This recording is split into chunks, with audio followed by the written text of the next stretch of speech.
Hey there, Woodland and Powder Mill families. My name is Tristan LaJoy. I am the son of Mrs. LaJoy, one of the long-term subs in the district, and I've been a card illusionist for several years now. So I've been asked to bring some of my illusions to you guys at home through a video. So I've put together a mix of some of my favorite tricks to perform. They all range widely in effect, but all have the same goal, which is to bring you some entertainment in this time. So I hope you enjoy a moment where anything is truly possible. Thank you for watching, and let's move on to the magic. So I've got this deck here, and it's been sufficiently shuffled. What's going to happen is that we're going to cut the cards a few times, just to make our selection completely random. So we're going to go with right here. I'm going to take these two cards. I want you to remember these. These are important for the trick. So I'm going to turn away and show you the two cards. Remember these. I'm going to turn them back face down and put them right on top of the deck. Then from here, we're going to cut the cards just like this. And we're going to then split the deck into 4 different piles. Because since we have 52 cards, it splits very easily into 4 piles. And then once we have these 4 piles dealt out, we're going to then combine the decks together into one major deck for the end of the trick, so that all the cards are back together. Just like that. So now that we have this, we're going to take the first pile here and the third pile here. We're going to take these two, and we're going to shuffle them together. And then we're going to do a quick overhand shuffle and a cut just like that. Now we're going to leave that there, and we're going to take these 2 piles and do the same thing. Quick shuffle together. Oop.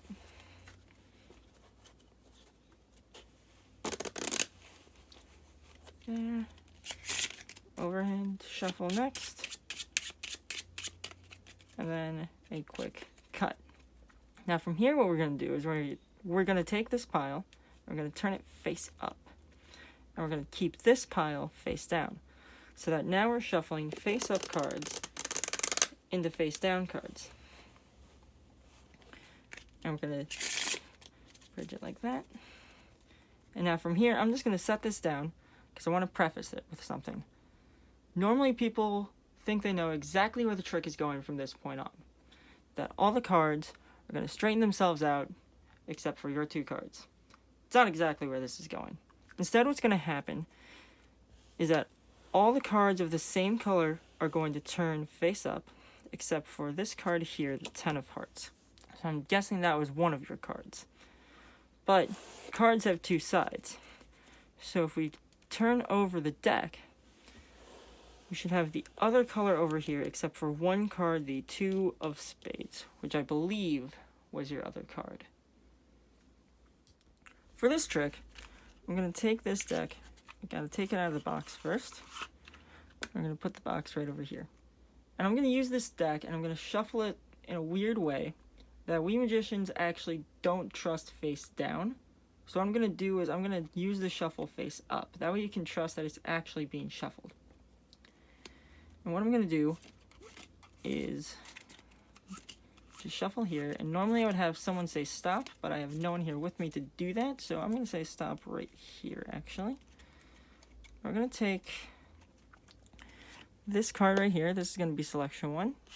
And this card right here, which is going to be selection 2. All right? So from here, I'm going to give the cards a quick cut right there. And then I'm going to start dealing cards face up right here. And again, I would have someone say stop whenever they wanted me to stop. But I don't have anyone here with me, so I'm going to say let's stop right here. We're going to take selection 1. We're going to put it face down right at this moment. So that way we can find it later in the deck. Then we're going to do the same thing for selection 2. And we're going to say, let's stop right here. I'm going to take selection 2, and again, put it face down right in the pile. And now from here, I'm not even going to shuffle the deck again. We're just going to spread through and see if we can find the selections. So here's one of them. And we're going to take the card right above it. So with this, it'll be the 3 of hearts. And then with the other selection, it's going to be with the 8 of spades. Now, I want to bring up something here.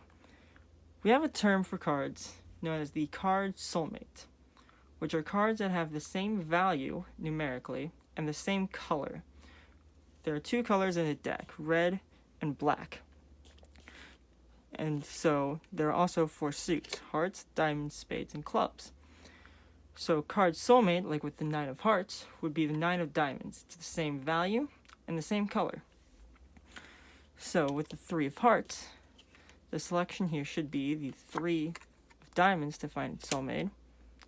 And then for the 8 of spades, it should be the 8 of clubs to find the soulmate.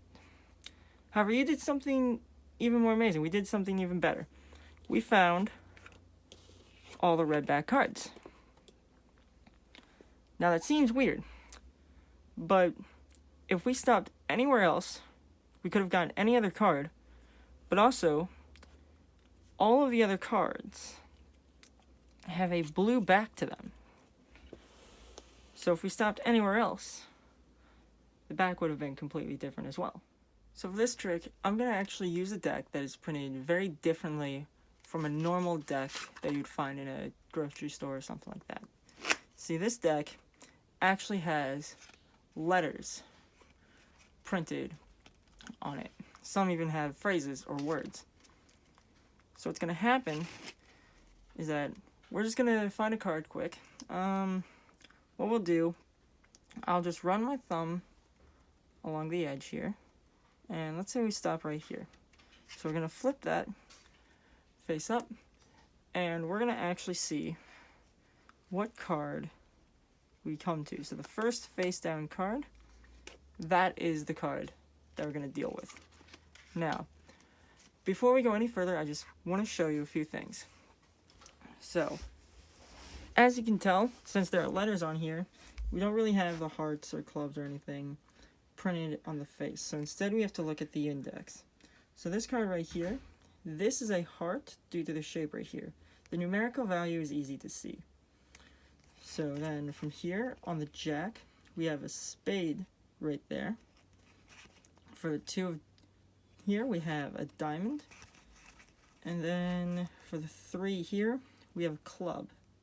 So those are the 4 different shapes.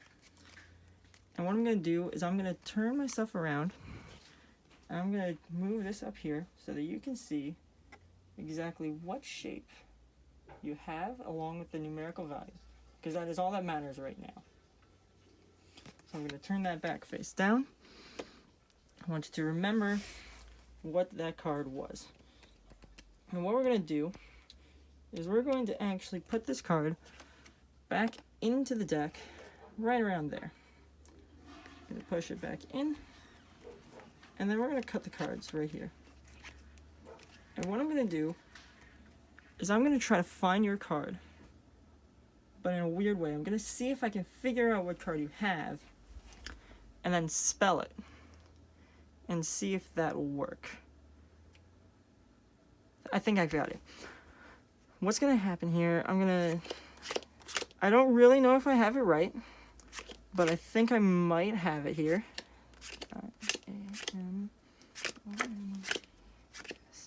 So I've spelt out the card name here.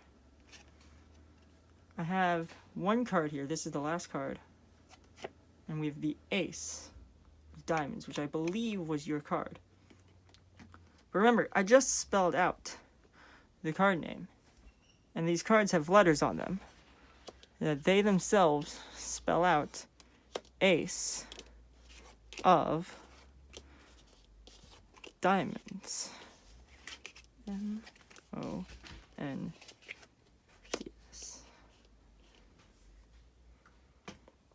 So in this trick, I'm actually going to do something very different. I'm actually going to teach you a trick. And I'm going to teach you some of the problems with it as well. But first, I just need to draw something on here. If you give me just a moment. Right there. right over here, there. So you can see here I've drawn on here what looks to be a little window. In fact, you know what? I'm gonna add this, and now it's a little door. Now it is not important right now. However, it will become important in the future. But right now, I just need to have a card selected. So we're just gonna cut the cards, and let's just say we stop right here. So could have stopped at any moment. Let's see where we landed. We've got this card right here as the first face down card. So I'm just gonna show you guys what the card is. I'm gonna look away. I want you to remember this.